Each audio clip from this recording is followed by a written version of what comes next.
is the best risk to reward play? What happened last week? Why is everybody panicking? What's going on with exchanges?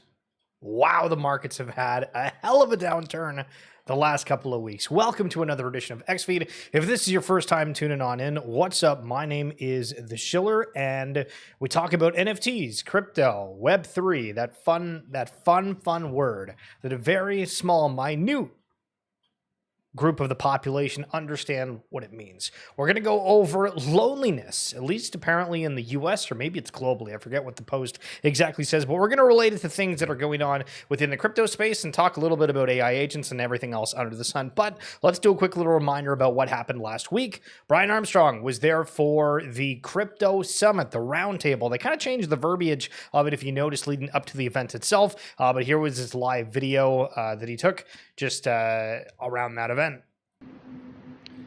Brian Armstrong, Coinbase CEO here. Just the West Wing is right behind me. We just left the Digital Asset Summit at the White House. It was an incredible event, really a historic moment for our industry, and President Trump has breathed life back into the crypto industry. Coinbase is planning to hire about 1,000 people here in the United States this year as a direct result of his actions already in the first 60 days or so. So these policies really matter, and this is the most pro-crypto Congress we've ever seen as well. All of you all out there helped elect pro-crypto candidates with standwithcrypto.org, and Fairshake, the super PAC out there, played a big role as well. So we're going to keep showing up, trying to be an educational resource, and see if we can get some legislation passed as a next step. There's already stablecoin legislation being drafted in the House and the Senate. There's a market structure legislation that'll help clarify which of these crypto assets are commodities, securities, payment tokens, or something else like artwork. And then I think we should get the strategic Bitcoin reserve that got announced last night codified into law too. So we're hoping Congress can work on that. Anyway, all of us can help as an industry to help show up and just appreciate President Trump's leadership here. I think the rest of the G20 are looking at America now on offense in this industry, and will be likely to follow suit. Okay, so there's Coinbase CEO Brian Armstrong after this, mentioning 1,000 new jobs within the US. Again, curious to see how the other countries follow suit with what's coming out of that. Now, JR Smack Talk. I know he's been in the chat a few times, so what's up? But he made this post the other day, and I thought it was interesting. Let's dissect it just for a second. And if you have a strong opinion about it, feel free. And if not, that's all good. But Bored Ape Yacht Club provides the best risk to reward investment you can find today. Of course, not financial advice ever on the channel. We're just going over the thought. It's the definition of a contrarian bet. NFT market hasn't seen any traction in 3 years. ETH is dead and crypto market's cooked, according to Crypto Twitter. And ETH is really dead as of today. If you haven't seen, if you haven't looked, don't worry about it. Best fade, the market play equals stockpile cartoon blue chip JPEGs on ETH. So this is interesting because the term blue chip, we haven't really had the term blue chip used all that often. We did for quite some time, and then all of a sudden it just didn't seem as prevalent as it once was. So the question, do you think there's anything that is considered a blue chip? If you look at the top 3 to 4 crypto projects right now, they're interesting. They're interesting for different reasons. A lot of them because of the fact of, hey, this is artwork, whether it be Fidenzas, CryptoPunks, etc., or hey, is there a token yield? Is it the culture around it? MFers, Bored Ape Yacht Club. We can go down the list of other ones that are included. And I mean, even thinking about this out loud a little bit, Azuki going into their token launch, remember, they were the chain for anime. Everything anime and Web3 around the globe is supposed to be on anime chain. And just like Penguin and a lot of other, I mean, the entire market right now that has some sort of NFT-based token and beyond aren't performing that well. Now, is this token sinks that are the problem? Is it the fact that there is not a demand in the market overall for these type of things? Is it not meme enough? So the question with this, going back to the original, is this the best risk to reward? And I think when you're looking at strictly NFTs, we could say, okay, maybe, but at the same time, these are $30,000 NFTs to be able to buy in the first place. So when you're saying you're risking $30,000 for potential what sort of upside and what sort of time is the lending market's going to play a bigger part within that, because it felt like early days that was a huge component, and now maybe people just aren't risking their assets as much to put on these platforms. But Punk 364 bought for 160 ETH, $341,000. So $30,000 for the one we just looked at, or $341,000 for this. Now, obviously, it's like a hooded CryptoPunk. So if you don't know, there's certain traits that just end up going for more money. And somebody found that they actually took a $1.2 million loss. So again, you'll have people on the timeline screaming about how, punks are forever, this, that, and the other thing. And it all kind of depends on what your purchase price is. Because a lot of people forget, similar to Bored Apes, where people bought them for like $250, and it legitimately does not matter what sort of price point they're at. Weren't CryptoPunks given out for like free back in the day? So it all depends on where your buying price is on a couple of these. The Nick Cannon token as well. That didn't go well. Another celebrity meme coin. Gotta love it. Crypto has become a geopolitical force. 99% of people worldwide know nothing about it except magic internet money. I mean, 99% is kind of a high number. I feel like it's a bit lower than that. You gotta give the world some credit. The digital economy requires everyone to be well informed, which means education and guidance. So this is an interesting thought, because if you've ever gotten into a different hobby, whether it be paintball, whether it be collecting trading cards, whether it be whatever it is, right? We'll use paintball as an example.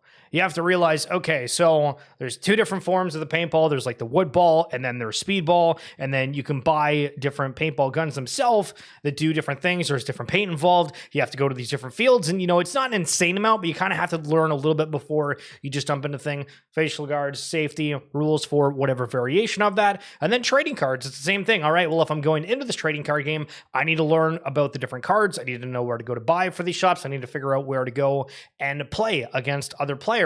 And then if I'm not trying to actually play the card, I need to look at the secondary market to see what collectors are doing and then keep up with the market as a whole, and yada, yada, yada. And then everything digital, it's like, okay, well, there is that times everything ever in existence, and there's a niche and something for everyone across it and jumping on.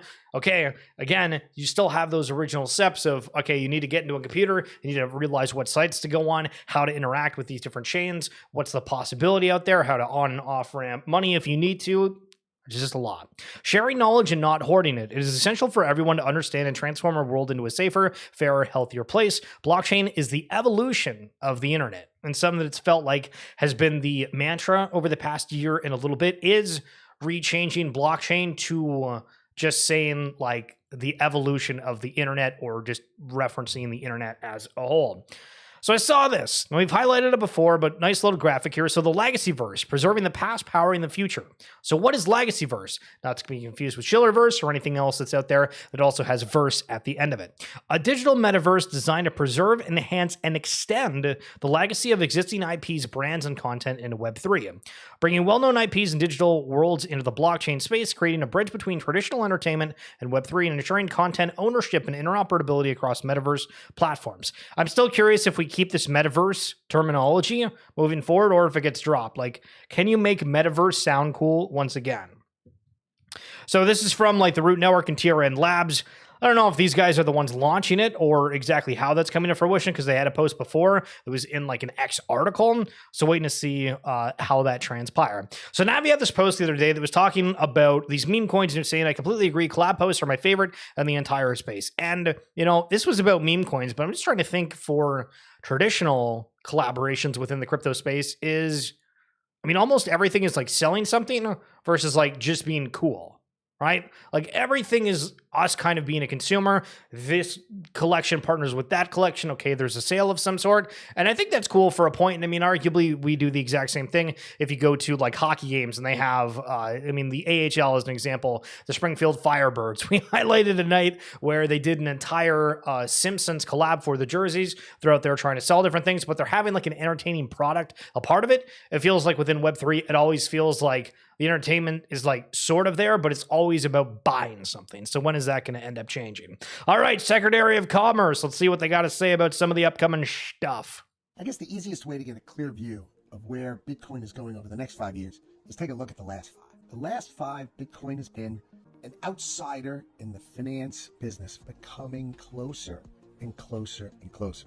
Right now, there's an ETF, but banks still can't clear it. Banks still can't transact in it. Banks still can't custodian it. Banks still won't transact in it, and they won't finance it yet. I think people misunderstand traditional financial service companies. They want to transact in Bitcoin. They want new asset classes to transact in. That's just a good thing, but they need the regulator to say it's okay. If the regulatory environment was good, you will see all the traditional financial service companies, the big banks, the big brokerage companies, they're all going to go headfirst into Bitcoin pond. That's what's going to happen, and it's coming. And when that happens, you're going to see Bitcoin move in a very, very strong, positive direction. So that's why I'm a fan of Bitcoin. It's going. Yeah, I can't tell if that's financial advice or not, but interesting perspective that I haven't heard before, because all the narrative that's been around banks is, oh, they're debanking people and it's bad for that, even though obviously everybody in the world has been in crypto for the most part of on off ramp and like, hey, yeah, let's this works, right? Except that a lot of those debanking were business types things. But I mean, even we saw before some people in chat saying they've been debanked for whatever reason. And I think some are still hesitant about it. And again, is it anti-money laundering concerns? I know that was something that I heard not that long ago, and I was like, that's an interesting perspective. But back to the point that he was making of, these banks want to have something to transact more in, so of course they're going to jump in, which then you asked the question, what happens to the exchanges, people that are doing that right now?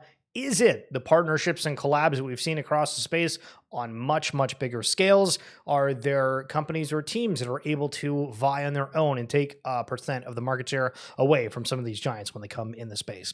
This is insane. An AI agent manages 50 social media accounts simultaneously, likely a strong indication of what's to come, but not just socials, but games, chat center, assistants, and more.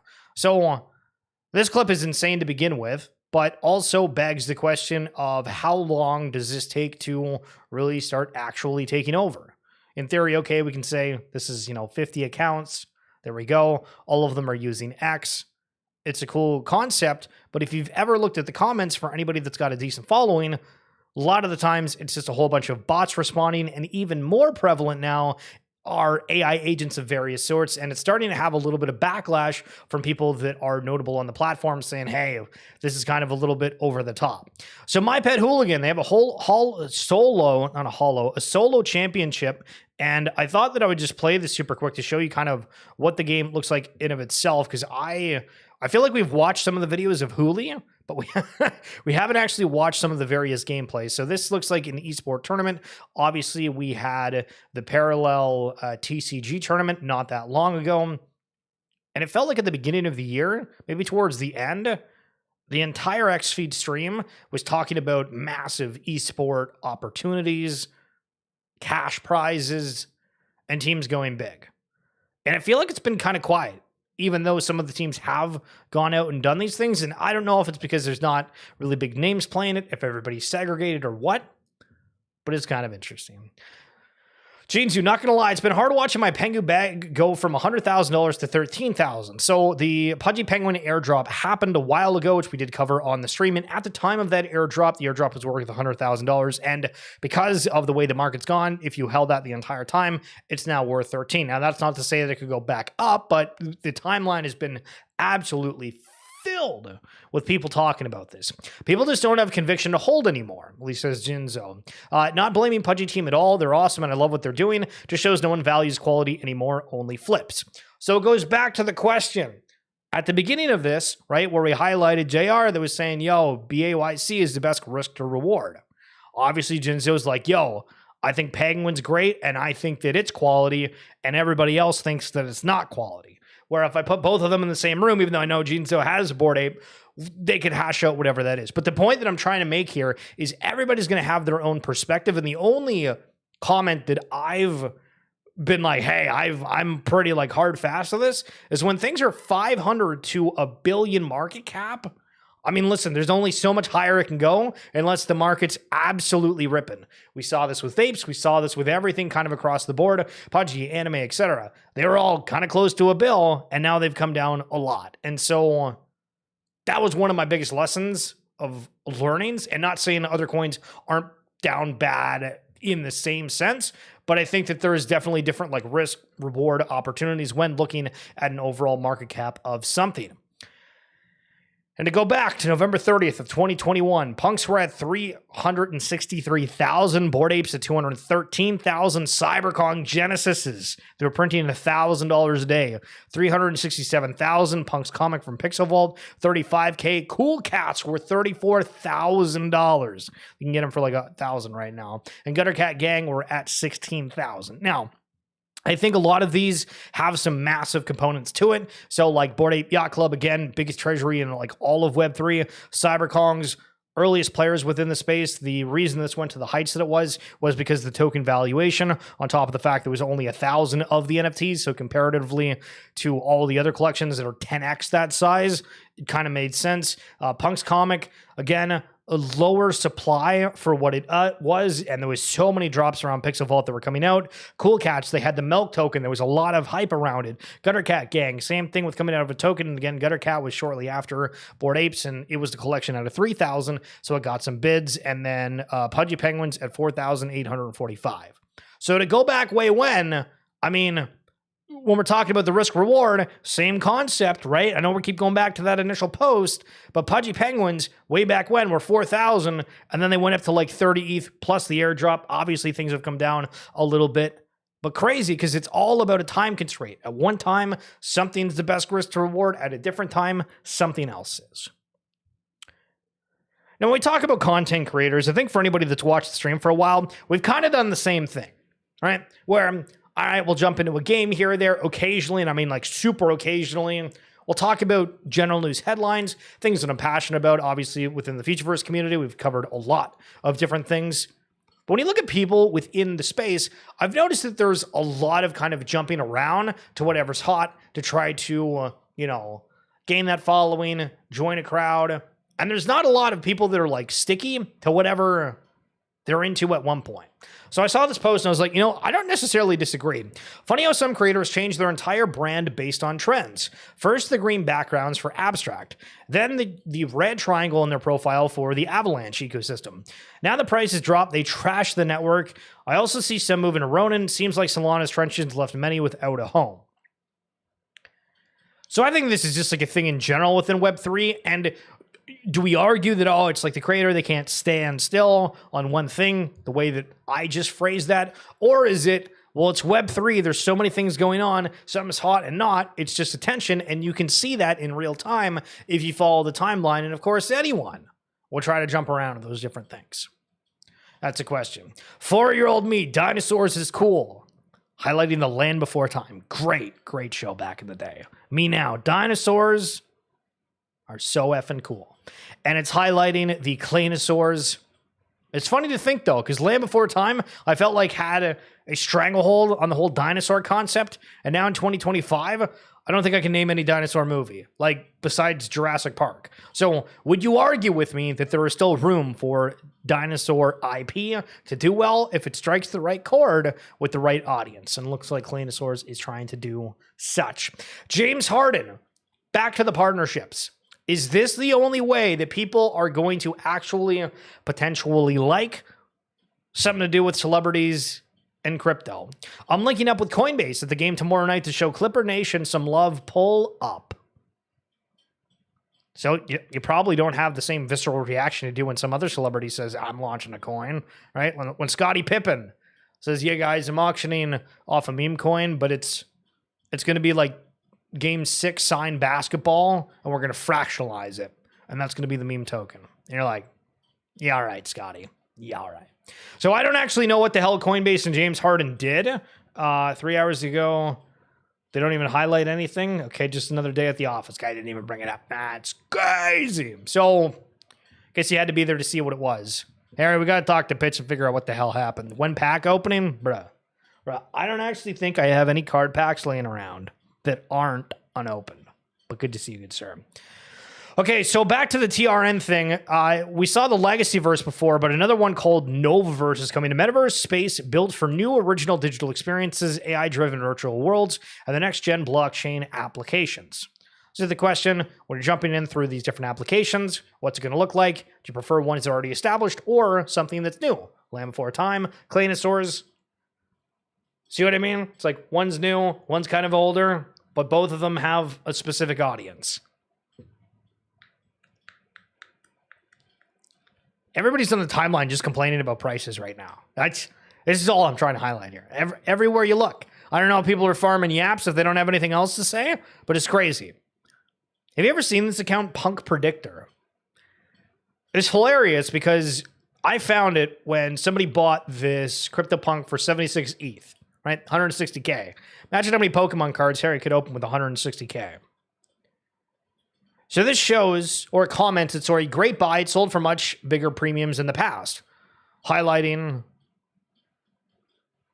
that it was going for a lot back in the day. 130, 180, a lot. But every single time a CryptoPunk sells, this thing tweets, giving insights on like their model to predict the price of a CryptoPunk. CryptoPunk 638 just sold to whoever for 76 ETH, below the model's prediction of 85.03. So I want you to imagine spending 130 grand on something, and then the euphoria of this thing saying, yeah, you got it for about, 9 ETH off. Oh, it's great feeling. Great feeling. For those following this journey with me, I wanted to share something with you. So Brian Johnson is just like, he's like a super health nut. You've probably seen him. He's been super viral for various things, but the specific line I wanted to bring up. Most people feel profoundly alone right now. The statistics are sobering. 36% of American adults report chronic loneliness. Okay? So let's talk about that for a second, even though, okay, why the hell is this relevant to the NFT space? I think when we're looking at the internet as a whole, what's happened in 2025 is that you can be a super fan of whatever the hell you want. Take a TV show, take a sports team, take kind of an obscure hobby, and the likelihood of you finding somebody within your like close area that has that exact same niche interest is like teeny tiny. Apart from the fact of like, how would you ever figure that out? Except for connecting online, there's no way to do it in person. But that's the thing. If you are able to connect online, then the world's your oyster, and you're only going to care about your specific niches. And when we cover the timeline, we see people yelling about certain prices, and I'm like, I don't care about certain ones. It's like, all right, this is cool to talk about for the stream and whatnot, but it doesn't necessarily affect me unless there is a partnership between these two things. If they do something suddenly I'm a fan of. But with this whole internet evolution change, the fact that everybody's into specific niches, I think we're going to see some very, very interesting things. And I mean, even like take like retirement homes and whatnot. I think the adaptation of like VR headsets, assuming they get a little bit better. I know the Apple Vision Pros went horrible and most people, buy a VR headset and never use it.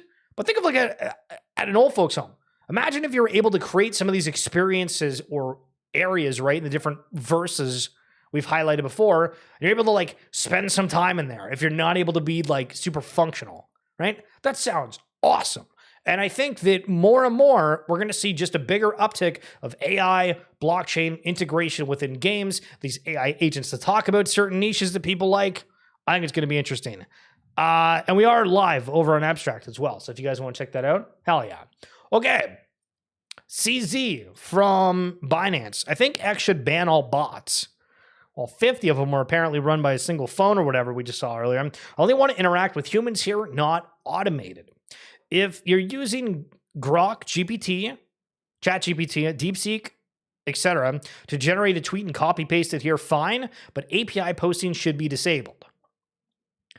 So let's argue for a second and say that they ban bots as a whole and X turns into a human-only platform. I highly doubt it, because if you think about just ignoring the replies of the stupidness, you probably are a fan of certain sales bots, or when you see there's mass posts about like liquidation or something interesting happening on chain, right? It's an automated message most of the time. It's not somebody like sleuthing around. It's like, hey, these are kind of cool.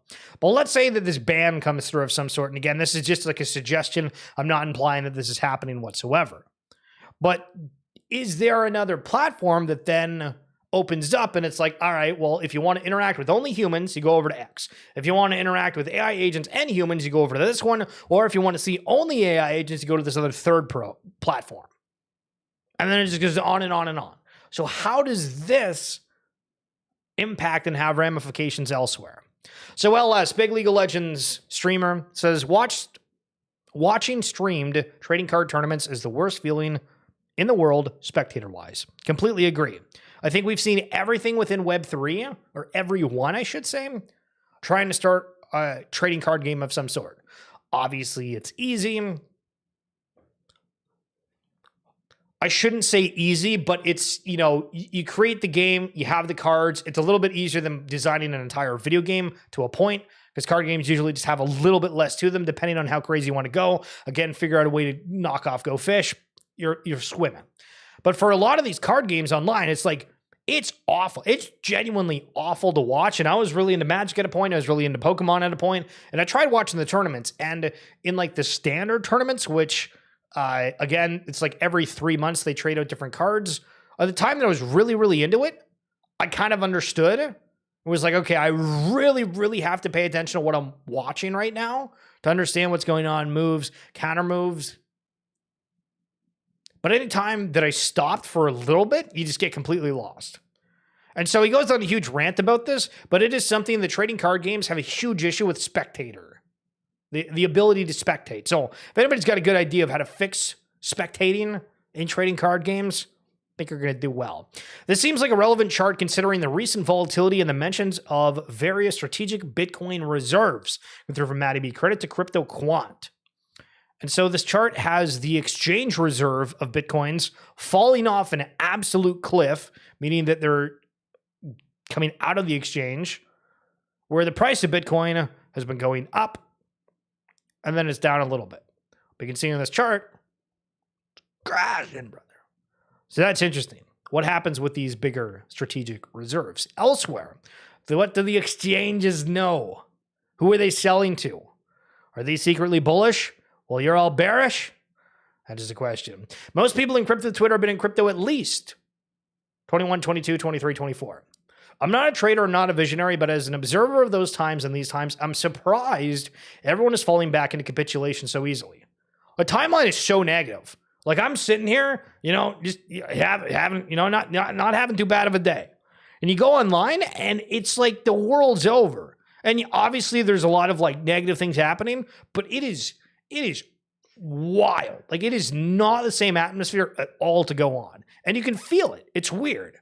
They say, oh yeah, the way that people are talking, interacting with each other, fight, stupidity, people are mad. Just, kind of just want to hang out with people that are vibing out, but kind of hard to find right now. The best times to have bought in crypto were when it wasn't obvious. Do people genuinely think we will never have up only? Stop riding the roller coaster and take a step back. It's when they say touch some grass and all that jazz. But that's going to be it for this edition of XFeed. If you guys are wanting some insights on real world assets and all that kind of crazy jazz, people are screaming about it, right? All these stable coins or dollars around the globe, if they go on blockchain, but people are talking about the real world asset narrative, and that's why it's getting so big. But whether it be stable coins, whether it be about digital collectibles, we do a series called RWA Segments. If you want to listen to that, the link is in the description down below on YouTube or in my bio on X, or you can just type it in anywhere you listen to podcasts. Mr. Harry Stwan! Hope you enjoy your afternoon. Hope you rip some packs. Hope you play some Marvel Rivals and have an absolute wonderful one. And anyone else watching as well, thank you guys. Appreciate it. Enjoy the rest of your day, and we will talk tomorrow. Peace.